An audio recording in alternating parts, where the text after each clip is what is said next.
The best thing about the Green Bay Packers offense last year was the running game. It is the most well-established thing about the offense this year. It may be the most well-established thing anywhere on this 2023 Green Bay Packers team. So what does it look like under Jordan Love? Where did things work last year? What can get fixed and work better this year? Dusty Evely from Packer Report joins me to talk about that and an absolutely whole lot more on a summer Friday that starts right now. You are Locked On Packers, your daily Green Bay Packers podcast. Part of the Locked On Podcast Network, your team every day.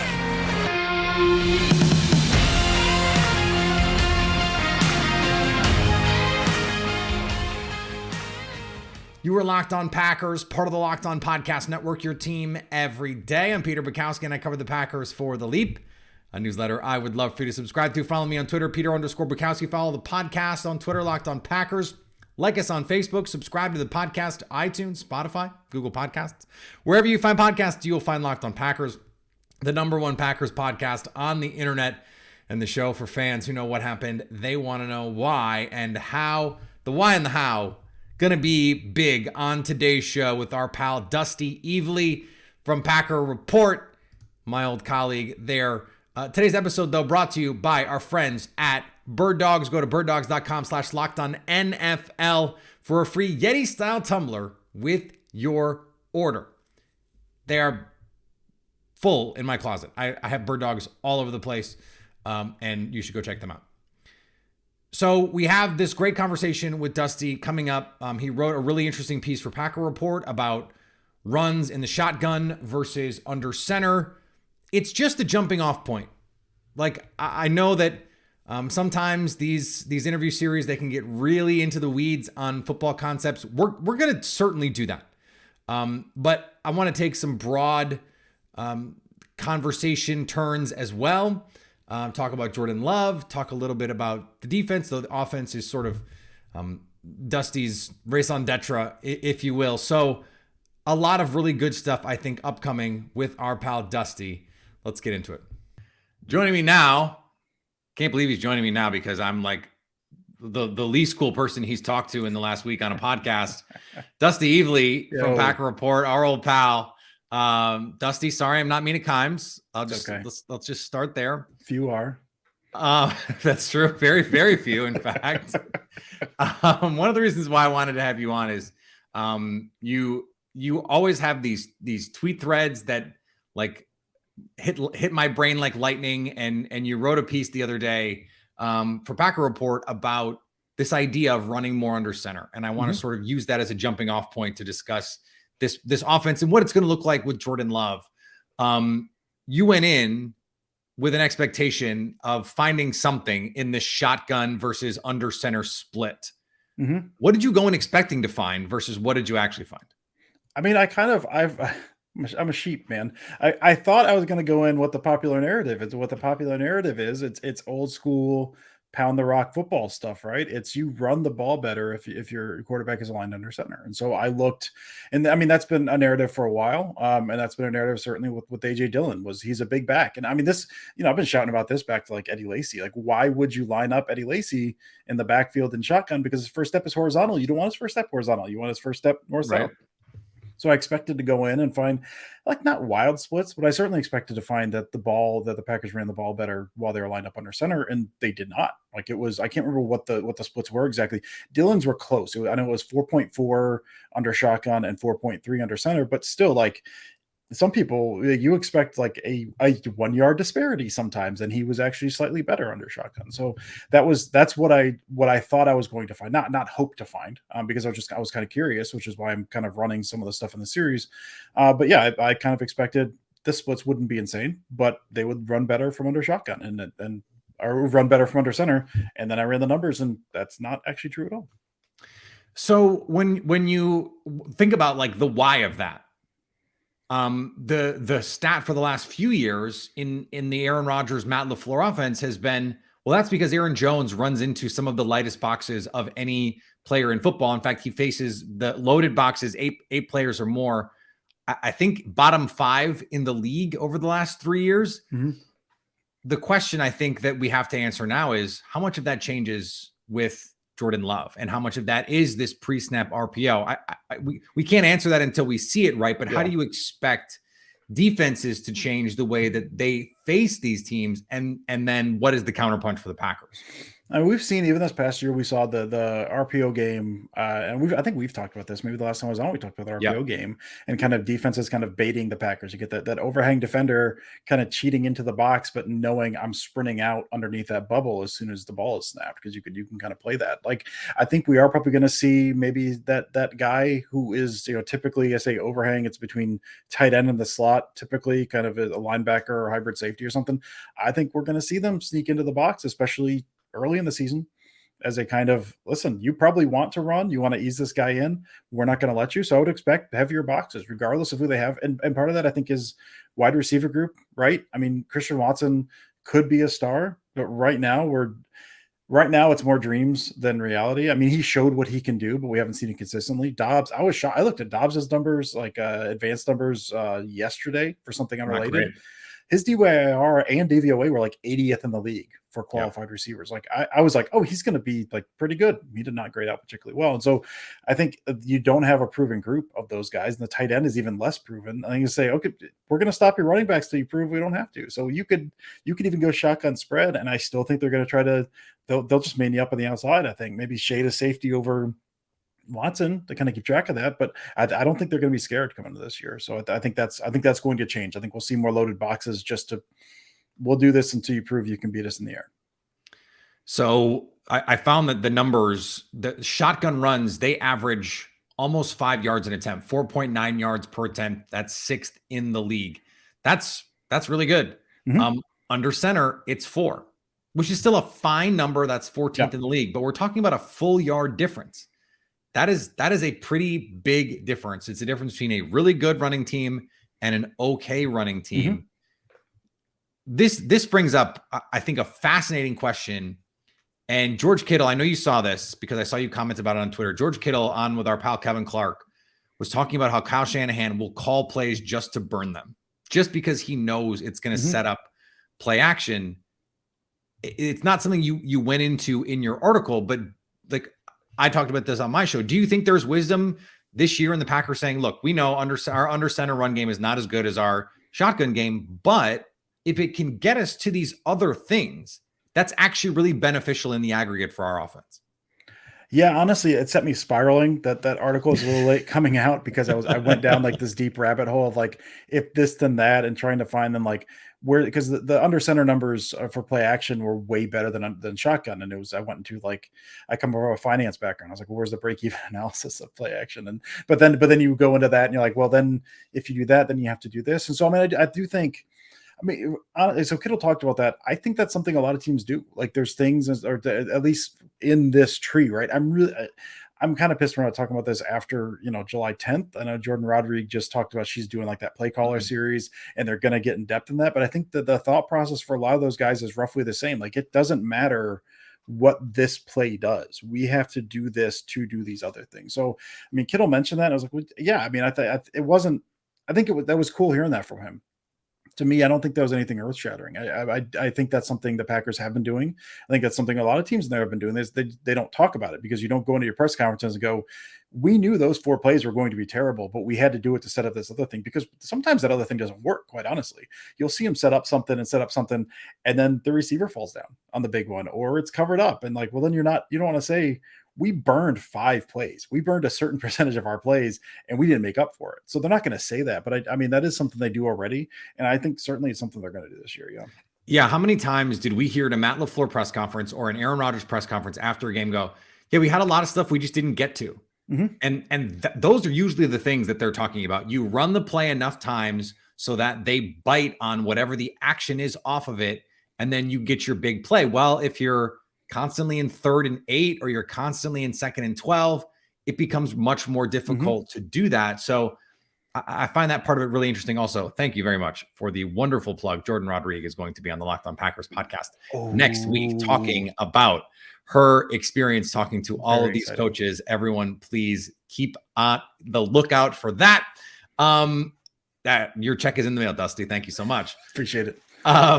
So that I think raises questions about this offense, because I kind of think if you just look purely on balance, the Packers probably ran it and threw it about as much in the aggregate as I feel like they should have. Mhm. If you look at like pass rate over expectation on early downs, they're slightly more run heavy than the expectation. Mhm. And you go, well, that's perfect then for Jordan Love, but it wasn't perfect last year for Aaron Rodgers. So then, like, how do you find that balance?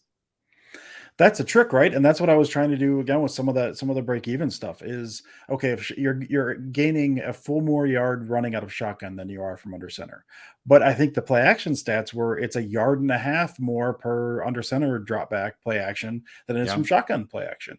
And so, and they didn't run them as much, but where is the break even there? Like where is, because I mean, it's not a math formula. All this stuff has to play out and one thing informs the other. And so I even mentioned in the article, like if you push all the sliders a certain direction where you like increase this by 7%, decrease this by 3%, you can find an ideal version. Like we know you can't necessarily do that, but there is a balance there in terms of like, we can take a bath on the under center play stuff a little bit, knowing we're losing roughly a yard per, but on the entire year, we're 35 more yards to the air on play action. So we'll take, like, that's worth it. Like you're still coming out ahead. And I mean, if I knew where that line was, I'd probably be working for a team, but I am not. And so I don't know. I mean, that's something that, and a lot of that too, I mean, we talk about this in the larger sense, in the macro sense. This is, a lot of it is still game to game as well. It is what works here. They work, the 49ers have given them fits in under center play action. Yep. And so like, those look worse. And so you don't run that against them. So it depends on game to game, but I do think you're looking ultimately for the entire offense. You can look at the individual numbers, but you're ultimately looking what's best for the offense. And if you take a hit a little bit on this one, it's okay as long as you make gains on this other one. All right, more with Dusty in just a second. Before we get there, today's episode brought to you by our friends at Birddogs. Birddogs stretch khakis. They're designed to fit slimmer through the thigh and leg to give you that sculpted look. They make you look good. My wife compliments me every time I wear them. In fact, I wore my Birddog shorts to the dentist the other day. The dentist, not a place you're expecting to get a compliment. Guess what? The assistant said, "Hey, I like your outfit today." I was wearing my Birddog shorts. They were a prominent feature of my outfit that day. They are incredibly good looking and well made, but they fit. That's the thing. The fit for me, especially in the summer. So many shorts, especially. They've got, it's that thick chino material, the khaki material. It's not comfortable. It doesn't move. It doesn't flex with your body, especially if you're trying to show a little thigh. Like 5-inch inseam is the thing right now. If you're doing that, you want to be comfortable. Well, that's where Birddogs can come in with light fabric, breathable fabric, movable fabric, and fabric you can move in. Go to birddogs.com/lockedonnfl for a free Yeti-style tumbler with your order. That's birddogs.com/lockedonnfl for a free Yeti-style tumbler, which I use on the regular. It is great with iced coffee right now. If you're an iced coffee person, if you're a hot coffee person, bang. It works for that too. You are not going to want to take off your Birddogs. We promise you. I've only amplified my collection as we get ready for summer, and I'm frankly waiting for them to get some stock back in a couple colors and styles that I'm looking for, because they keep adding them and I keep going, I want those. I need those. So go check them out for yourself. And thanks to everyone who makes Locked On Packers their first listen every day. We hope you like starting your day with us as much as we like starting our day with you. Every dayers. Next week on the show, Jordan Rodriguez from The Athletic, who covers the LA Rams, is one of the best beat writers in sports, not just football, in sports. She's been working on this documentary series about the best young play callers in the game who are all from the Shanahan tree. That includes Matt LaFleur, that includes Kyle Shanahan and Mike McDaniel and Sean McVay, and all the things that we've been talking about for the last few years. She's going to come on and talk about as much as she can with Matt LaFleur stuff and all of that. I'm really, really looking forward to it. We've got a rookie orientation series coming up next week, hopefully, on Carl Brooks, which I'm really excited about. All of that coming up next week. All right, back to Dusty. And the counter to that, right, is if you do what some teams decide they're going to do against the 49ers or against the Dolphins or some of these teams that like to play under center with their play action game is, okay, then if you're going to go play action to death on us, we're going to stay in nickel. Okay, cool. Now here's the power runs in your face. There's the counter to the counter, and that's what makes this whole cat and mouse game so fascinating. Don't tell Joe Barry you're allowed to do that. But so that leads me to what I think is an important part of this. If you are good running from shotgun, run from shotgun. I think sometimes I get cast unfairly as like anti-run guy because I'm the sort of running backs don't matter kind of guy and throw the ball and analytics. But Eric Eager did some really cool stuff about how a perfectly executed run play is actually the best play in football. If you're good in shotgun play action, that says to me, let's run some pistol post-snap RPOs and just see what happens. I'm like a broken record on this. How I feel about it. I know how you feel about it. This is a little bit like, a circle, because we're both in that mold, but like, it just seems like this is screaming to do some of that stuff to confuse defenses because they know when the Packers are in shotgun, they can run the ball effectively.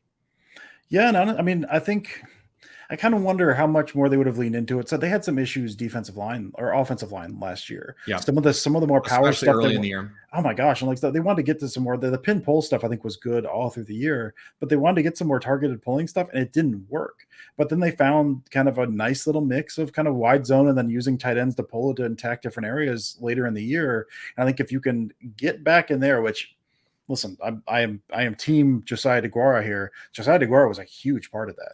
If they can get if DeGuara is on the field a little bit more, which with rookie tight ends, I wouldn't be shocked if he is. You use some of that more. Use some of that running game where you motion him, you attack different areas from shotgun or pistol. You can run the RPOs off of that. You get the shotgun runs. I know part of that is I always say, well, Jordan Love was in a shotgun system in college. That was forever ago. Like he is probably more under center than shotgun at this point, just based on what he's been in. But I would assume he's still fairly comfortable in shotgun. If they go a little more shotgun this year, go a little more run heavy, that's not the end of the world. And I think, like you said, that post-snap RPO, which you and me have been banging the drum for years now, and I think hopefully we'll see it this year, that works better out of there. So I think based on what they did later in the year with their running game and the way they attack that stuff, I think that's a route they could go, and I think it could be successful. I'm hoping, man. I'm hoping they do. Well, the other thing that it opens up is Jordan Love can run. Mm-hmm. And he's not Trey Lance. He's not Lamar Jackson. But I think especially in short yardage situations, like we've seen, I don't think he's much less of an athlete than, say, Dak Prescott. No. And probably a little less than Russell Wilson. Russell Wilson was a pretty good athlete in his prime. Mm-hmm. But on 3rd and 3, you could run zone read and Jordan Love could get you 3 yards, no problem. We've seen that. And I just wonder if that the shotgun part of this, if that allows them to run a little bit more zone read, because then that's the RPO game. Like have this offense look like the Shanahan stuff, but maybe a little bit like Jalen Hurts, a little bit like what we saw with Marcus Mariota the first time around with Matt LaFleur in Tennessee. Yeah, I know. And the funny thing, I'm working on something now. I'm hoping it'll see the light of day in the next couple of weeks. You and me talked about pony package. Everyone was talking about pony package last year. Pony pack, and then like within 2 weeks they scrapped it because it was bad, and they should feel bad that it was bad. So I was looking at like, they ran the same 3 plays out of it, which was really the problem. Well, I mean, the problem is a lot of teams were doing the same stuff. Like a lot of you're looking at what the Packers were boring. Honestly, what the Packers did last year was slightly more interesting than what a lot of teams were doing on the whole. Like they actually were doing stuff better. But the problem was when I look at what was successful, what didn't. I'm working on something. We're going to build like a couple packages of pony package plays out of different looks that you can run. So that hopefully the next couple weeks. One of the big things is success with that, because I mean you're asking a running back to do things he's not comfortable doing. AJ Dillon is a fullback, but they're having him like lead around the edge. Well, that's not what he's used to doing, and he's not good at that, and so it's not going to work. Having the he's built that way, but it's not what he does. Right? Yeah, like he's running down the field. Oh, I was supposed to block that guy, and the guy's past him. But having either a running quarterback or the threat of a running quarterback, the most successful iterations of that pony package offense has at least the offense, or at least the quarterback faking something. He's pitching, he's faking to one side. He's got the option to keep Maybe he doesn't have the option to keep, but he's at least an option on there. And so that's one of those things. If you bring back some of that, tweak that pony package a little bit more, run that out of shotgun, and then you've got the threat of a running quarterback, that's on the table again as well. Now you've got Jones and Dillon, which in this offense, like two of the guys you probably trust the most. Now you've opened that back up again. So I think there's a lot of options on the table in terms of what his athleticism could give you this year. Last thing I want to ask you before I let you get out of here. Is this going to be the most different we've seen this offense, like, I don't know, in 20 years? I don't know. I've been thinking quite a bit about that. I think it still looks roughly the same because the bones of it are still going to be the same. I think, there's going to be changes because there has to be every year. There's iterations you have to make, even if Rodgers was there, even if every piece was back. There's changes because evolution has to happen. The way the league is catching up, it's something that not to help you out again here, Peter, but something I really hope we kind of get from the Rodgers series is just this kind of push pull. How does this evolution work? And so I think that happens regardless. I do think we're going to see some concepts and some the ways they run the offense that will be different. I've been saying I think the offense is still 80% the same. Roughly speaking, 80% the same. Because I do think they're still going to do roughly the same stuff. It is, by that count, I guess, if 20% of it's different, that probably is the most different. Aside from the McCarthy to LaFleur shift, which were wildly different because one of them sequenced plays and the other ones the other didn't, and so that little weird disconnect there. That one, that's one of the reasons I started looking at passing offense. I was like, well, McCarthy's actually running a lot of the same stuff McVay's doing. Like the concepts are the same. He doesn't know what he's doing with them. Like that was the problem. But I think it will look different. I think the bones of it more or less will look the same. But that was the other thing I did in that fact or fiction stuff was like, as far as Rodgers attacking the middle of the field, that was when I went into like, I know he attacks the middle of the field. He's just not nearly on the rate the other guys do. So I think we'll see more stuff, drive concepts, stuff like that, like kind of old school West Coast stuff that other teams are still doing as effective. We'll see that as different, but I think roughly the bones of it more or less are going to be the same, I think.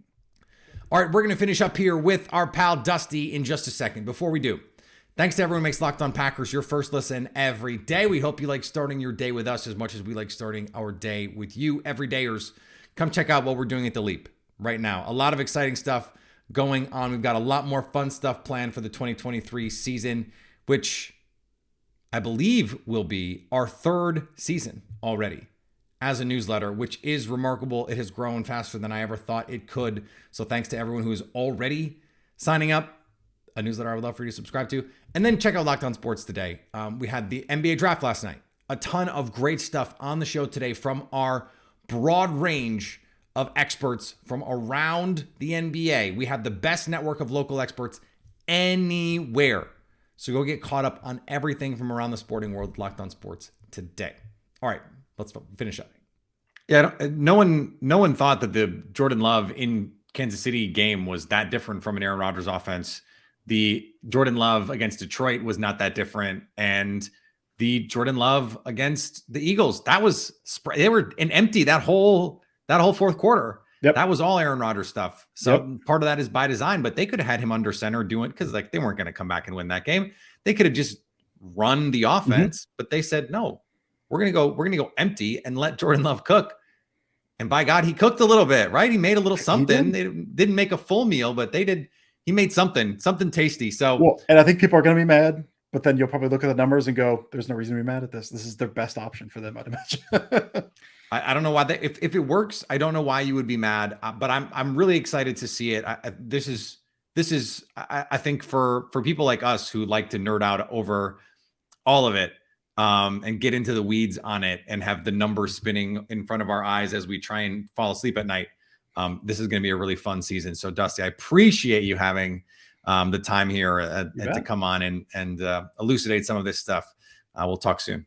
All right. Appreciate it, man. Thank you so much. All right. Thanks to Dusty for joining the show. Awesome to talk to him. In addition to being a really smart football person, just like the best dude. He had an interview with Mina Kimes recently on his podcast, which is awesome for him. Him talking to another football person who knows their stuff is great.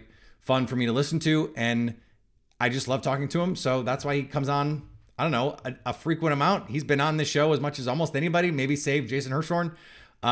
So I hope you enjoyed that. I certainly had a fun time nerding out over this Packers offense. All right, back next week. I mentioned Jordan Rodriguez from The Athletic, who just does an incredible job covering the Rams and the whole league. I learn something every time I read her work. Remarkable stuff. And hopefully we have that rookie orientation series on Carl Brooks, trying to get that stuff scheduled. This is the off season, and it means vacation time for a lot of media people, which I totally get. So scheduling can sometimes get a little tough, but we're doing our best. We're doing our best, and we still want people to get out and get on the golf course. So I hope you get a chance to do that. Follow me on Twitter, Peter_Bukowski. Follow the podcast on Twitter, Locked On Packers. Like us on Facebook. Subscribe to the podcast, iTunes, Spotify, Google Podcasts. Wherever you find podcasts, you will find Locked On Packers. And anytime you want to come hang out with us live, you can do that. We're going to go live after preseason games. We are. Who cares? We're going to do it. We're going to do it live after preseason games. Yeah, that's right. I said it.